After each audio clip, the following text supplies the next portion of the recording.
Hi everybody, today we're very excited to chat to Michelle Stunder. She's the owner of the Robertson Pharmacy, and we're going to be chatting about COVID-19, the lockdown, how it's had an effect on the pharmaceutical industry, and then which in turn is going to affect us that maybe need medication or chronic medication, or what should we have in our house. There's so many questions to be answered today, so we're really thankful. Hi Michelle, thank you for joining us today. Thank you. Thank you for the opportunity. I think it's clear that COVID-19 has affected us all. You know, it's really affected every industry across the board, every person. And so our chat today, I'd love to get a bit of clarity direct from someone involved in the pharmaceutical industry on the medication that we take, the supplements, supply and demand, and pharmaceuticals. So let's start off with the first question, supplementation. Are there any supplements we should be taking in general as a fight towards COVID-19? Okay, so supplementation is quite a daunting question to answer because people have such a varied reaction and opinion about it, and everybody has their own little secret recipe. But if one looks at immunity in general, it doesn't differ from saying having a cut on your body to maybe a bacterial or a viral infection. So the body reacts basically in the same way. But to come back to viral supplements, I think the most important one at this stage, because there's many out there, but the most basic one I think that everybody should be taking is vitamin C and zinc. There are supplements that includes echinacea and pelargonium and olive leaf extract and all sorts. But vitamin C in many ways does provide sort of, because of its antioxidant action, it helps the body cope with the invasion of the virus. So in other words, the body has a normal immunity response to anything that it gets in contact with. Having it being a cut, and it sends its immunity modulators to combat what's happening there, or a bacteria or an allergen, it's the same process. But we have to, supplement-wise, we have to support our immune system, because if that virus comes, it's sort of overwhelmed and then it doesn't cope with the immediate thing. So it helps to have something like an antioxidant, like a vitamin C, to help reduce the sort of the free radicals, and it helps the body cope. Then zinc actually interferes with the viral structure. So it prevents entry then into cells. And viruses are unique in that way that they need a host to replicate.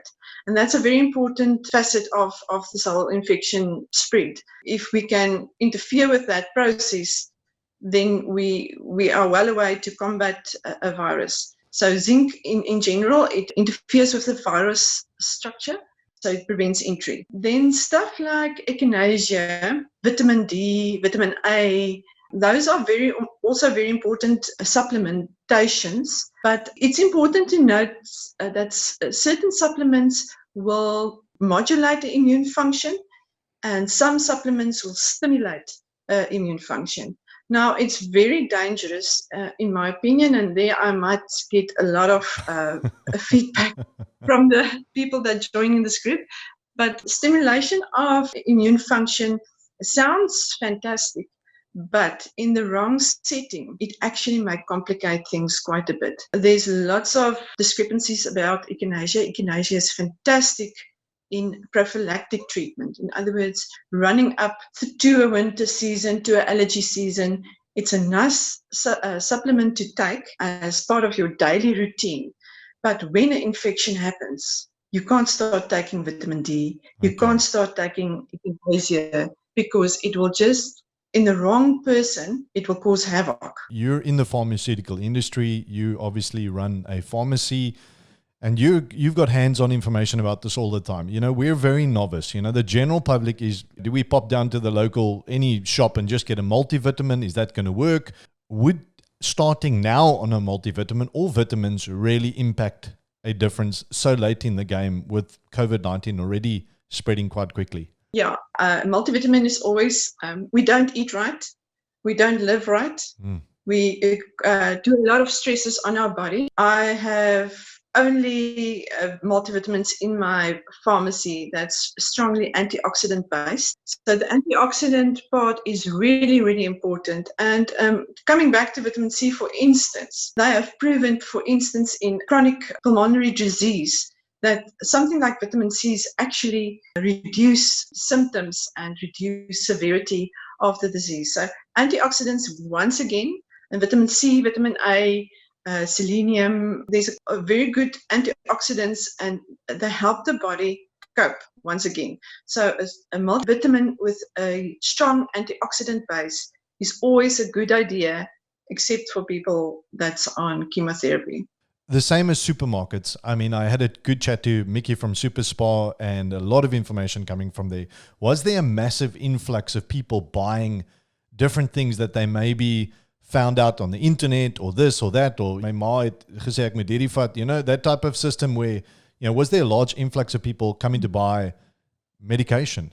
We had a rush like everybody. What was very interesting and is still interesting in this last week, people were reacting according to social media posts. First, when Corona was seen on TV, everybody was wearing masks. So my masks were like flying off the shelves. We couldn't keep up. We were selling like boxes and boxes full. Soon that ran out and we were struggling to get. And then people were buying, and then they realized sanitizers, and they were rushing in all sorts of sanitizers. Dettol, which it's not really, it doesn't have any alcohol base basically. So okay. It doesn't really do much.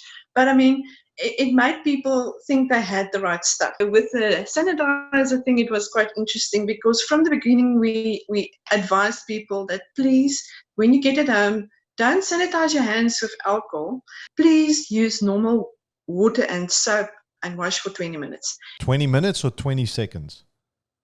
20 seconds. Unnatural. Not a problem. I'd love to keep my kids busy for 20 minutes 5 times a day washing their hands.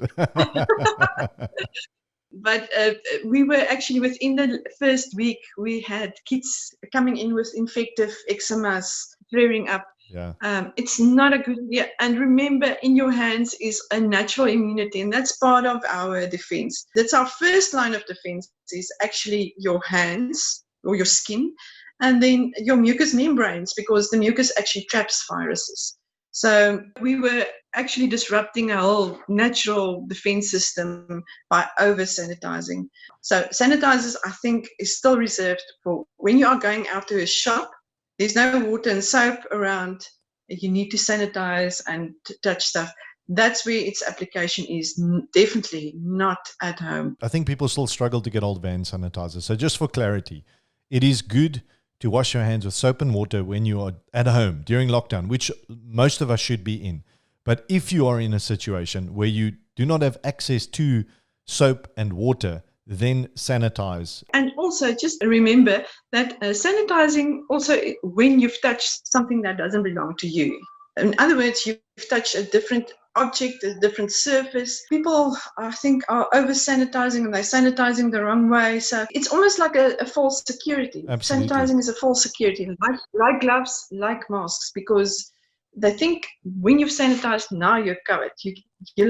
You can go throughout the world and touch everything and you'll be okay. It's not like that. You're still highly exposed. I like an open hand policy rather than a gloves policy because you're more aware of your hands when they are not gloved.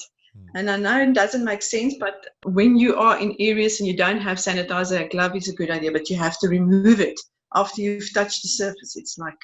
And after you've touched the surface, you have to sanitize. Michelle, I think a lot of people are struggling. I mean, I'll take myself, for example. I think right in the beginning, one is not aware of the correct ways to do things. We see a lot on social media. We are driven by a great thing called fear. We are driven by misinformation. We're driven by so many things, inaccurate information. And so often that leads us to make bad decisions. And I think that's another reason why I'm doing this, is so that we can also educate our community to make sure that they're making the correct decisions. A lot of people follow false news. And so it's so good to also fill our environment with the correct things. And so that's why I appreciate just you giving us some good advice. And also, as Dr. Fenter said, get out of the habit of touching your face when you're out in a space that is not your normal environment. Absolutely. Right from the beginning, I had meetings with my staff and I said, guys, at your home, at work, we have to create a new normal. And because we all have bad habits, touching, lying on stuff, leaning on stuff. Yes. Will there be, and I think the reason I'm asking this question is to either make people aware or to reduce panic. Is there any medication that you think, or will there be a shortage of chronic medication now or in the near future? Do you feel that there is going to be a strain put on the pharmaceutical industry that you and other pharmacies will not be able to supply medication for those that need it? Or are you confident that that situation won't arise? I am very confident that we'll be able to supply chronic medication throughout. There's no way and no reason for anybody to panic about chronic medication. One thing that is going to run out of stock is, unfortunately, plasma quin for a very absurd reason. And just because of a tweet from Donald Trump, it went out of stock immediately. I actually hid my stock away so that nobody can get hold of it. Can and I, I'm can just I going get to some? supply to the normal. Can I get some? No. Okay, just checking. You'll have to fight me for it. Okay, that's fine. I had several phone calls from all over the country, from Durban, from Cape Town for it. It's reserved for people that are actually in danger and needs it as a treatment, not as a prophylaxis. If one knows viruses, they adapt. The biggest adapters of all time. They adapt to new things, even zinc that interferes with their cell structure. They might actually get resistance to zinc, for instance. You might get resistance to this agent, and then it's worthless to everybody. People were rushing to my pharmacy and wanting that, and I said no. Not because of selfishness, but because you may need it in the future. You may need it in the future for treatment. You must remember that we were talking about the immune system just now. Most of our immune systems, most of us, have an immune system that will easily cope with corona. Yeah. People with asthma, chronic heart disease, diabetes, their bodies are in a chronic state of inflammation, and it's just part of the immune system's way of helping them. Now, if they get in contact with corona, the load on the body, the body's immune system is so high that you won't be able to cope, and it will start doing the damage that everybody's afraid of. Now, treatment are reserved, I think, more importantly for those people, because they will need it when they are faced with this. I have asthma. Should I be more aware of situations? Should I try and my utmost to reduce my exposure to COVID-19? Absolutely. Absolutely. Because you are in a sort of chronic inflammatory state. Your coping mechanisms aren't great. Yeah. You should be a strong antioxidant for sure. There is clinical evidence for it, that you be on it, because it will reduce the severity of, it doesn't even matter corona, any infection doesn't matter. How has the way you serve your clients in the shop changed? First of all, we stopped our full-on clinic services. I felt very strongly to continue with immunization, because if we stop that, we're actually breaking a chain. And it's so important that children are continued with this, because it's also part of their defense against future infections like corona or whatever. It's part of building the immune system. Obviously, family planning. We don't want a baby boom after this. And people have a lot of time on their hands at the moment. Absolutely. So we're controlling numbers. We only allow one person in the clinic waiting area, and then one person at the back, and they are screened for symptoms, and they are sanitized before they go into the nurse, and the nurses are protected.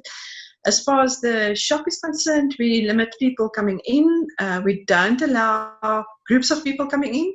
we ask you at the door, are you alone? Who's this with you? If this person is just tagging along, you're not allowed in. So really, we are controlling numbers. And then we have a strong drive to get people to rather, especially the people that are on chronic medication, heart medication, asthma, to stay at home and rather order from our WhatsApp line, and so that we deliver. We don't want them in the pharmacy, and it's not because we don't miss them. We miss them a lot, but it's in their best interest to not be exposed. Really, it is. On the delivery side, so you are obviously offering deliveries. Do you find that is popular and people are utilizing that service? Yeah, we deliver to Montague and Ashton on Tuesdays and Fridays. We deliver to Bonnievale on Wednesdays and to McGregor on Thursdays. And in town, we have 2 deliveries a day. Yeah, it's very popular. I do appreciate it because most of them have kids. They probably don't have somebody to look after them, or they are in a position that they can't just run in. But we also prefer minimal contact within the pharmacy. It also protects my staff. So I definitely, I had a situation the other day where somebody sent in a sick person from their work to be screened. And I said, no, please don't do that. Rather phone me and let's screen them on the phone and say, let's just keep them in one spot. Don't move them around in society, because that's where the problem lies. We need to distance. Yeah. I think, again, we can encourage the public, our community, to make the effort to understand that if you are not well, and Dr. Willem has said this, Mickey has said this, our community is saying this, Michelle is saying it today as well. Do not come into the store if you feel sick. Do not. Phone, communicate a different way. And again, this is not for any selfish reason, but purely to protect our community. Again, great advice. Thank you, Michelle. Has anxiety medication increased? Are people more nervous? Are they more worried? I think they're more worried about their sleeping patterns because they're sleeping more. And now they can't sleep at night. So the sleeping tablets were popular this last week. I think the anxiety tablets would come into play in the next 2 weeks or so, because now people are going to feel out of pocket. They're not working. There's already rumors that this might be extended. I think that will send anxiety rumors through the roof.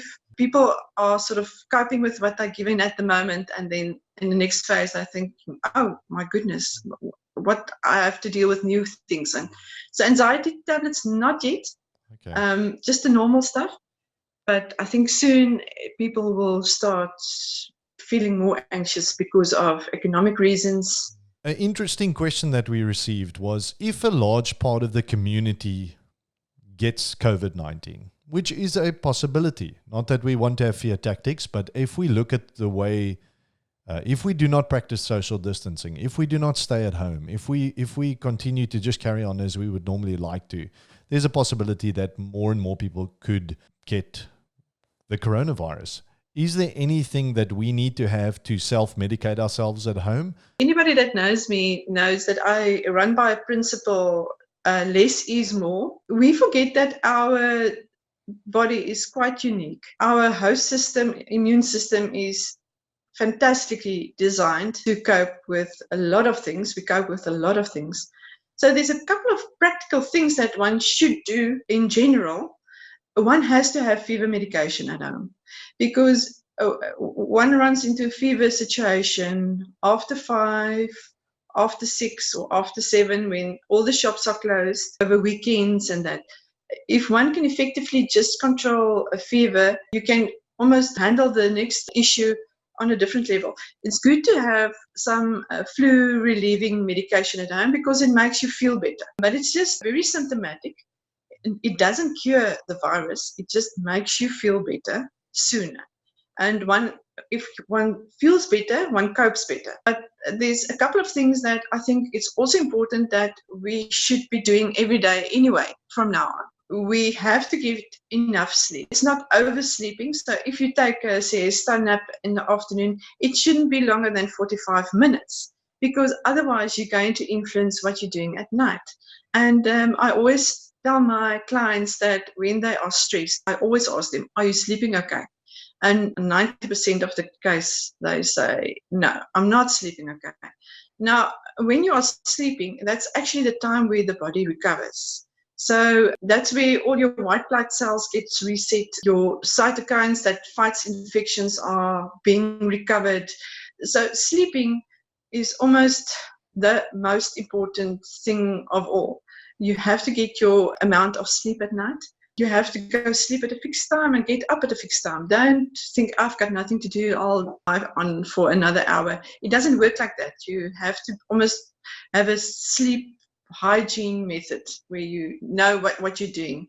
And then also we at home, we have nothing to do. So we make tarts and we bake cakes and we have lots of things that we normally don't eat. I feel like you've been spying on our family, Michelle. I feel like you've been... Inside info. Or is that just normal, the general public? You know, we've got more time. We've got... No.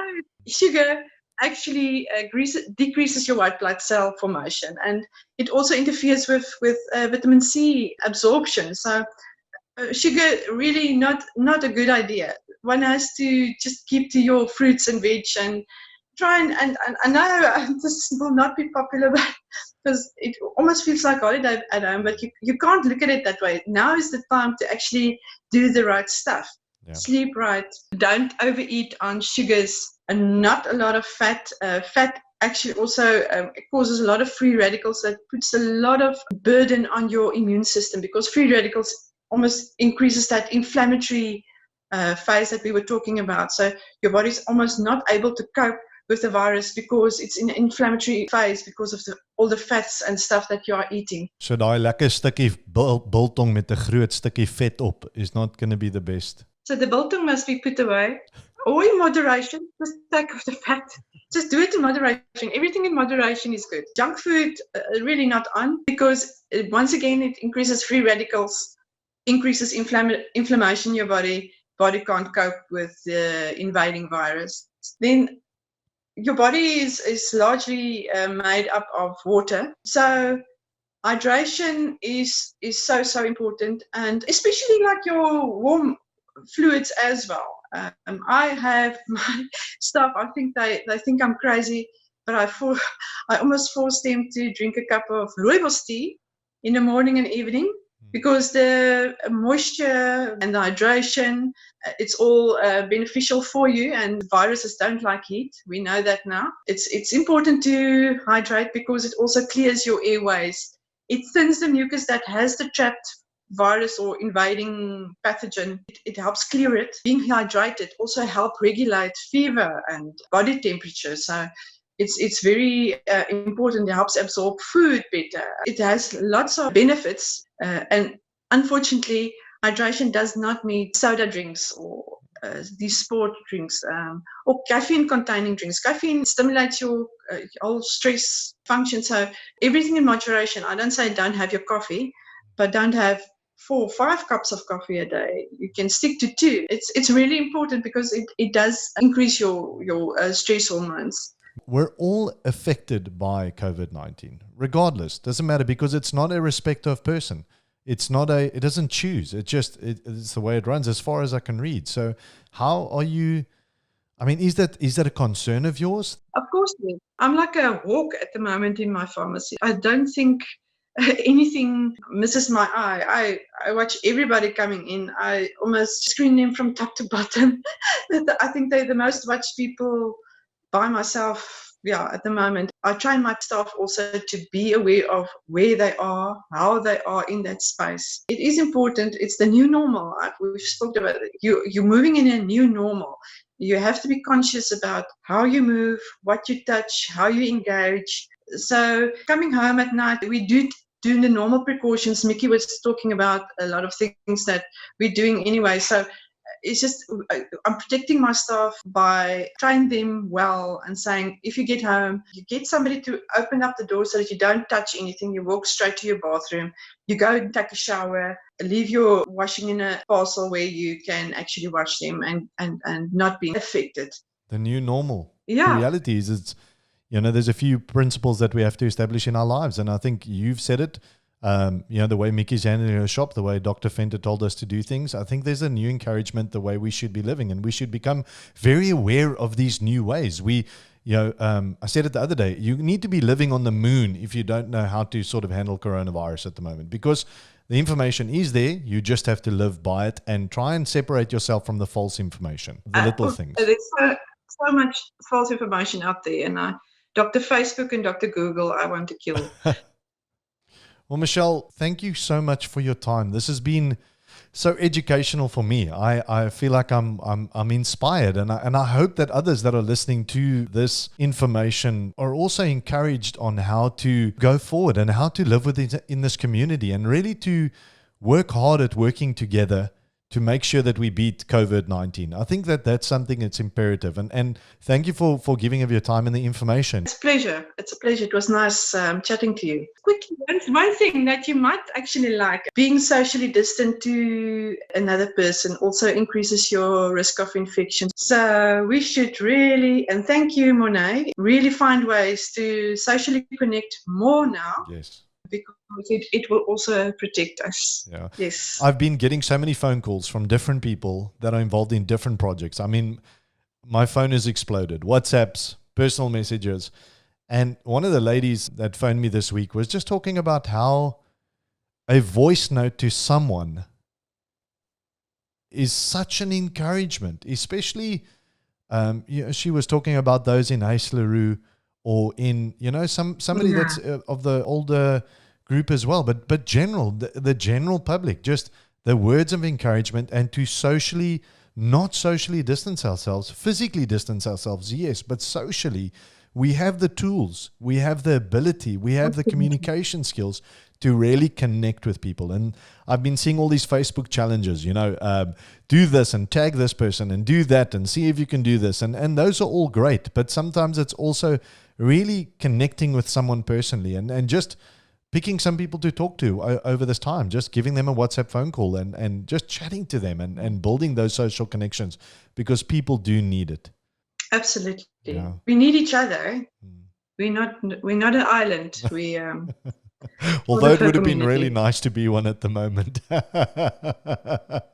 can imagine that as well. I'm sure. Well, again, thank you as well to your amazing staff. The few times that I've been into the shop, I mean, you guys are busy, and I know this is now a new season and a different way of doing business for all of us. So a great big thank you to your staff for serving the public in this time and really getting the things that we do need. So a shout out to them as well. Great team that you've got there. Yeah. Thank you, Michelle. Thank you so much. Appreciate it. Okay. Well, everybody, that was a fantastic talk with Michelle. I think if you can share this is great information. The reason we do this is really to get the information out there. So if you can share this with somebody, it's such good information. We believe that this will make a difference in people's lives. If we start working together, start shopping the correct way, start getting your meds the correct way. Michelle's got a great WhatsApp system that you can utilize to get your medication. So use these tools that all of these businesses are really trying their best to serve you in a better and a new way. We have to learn to do things differently in this season. See you next time. Bye.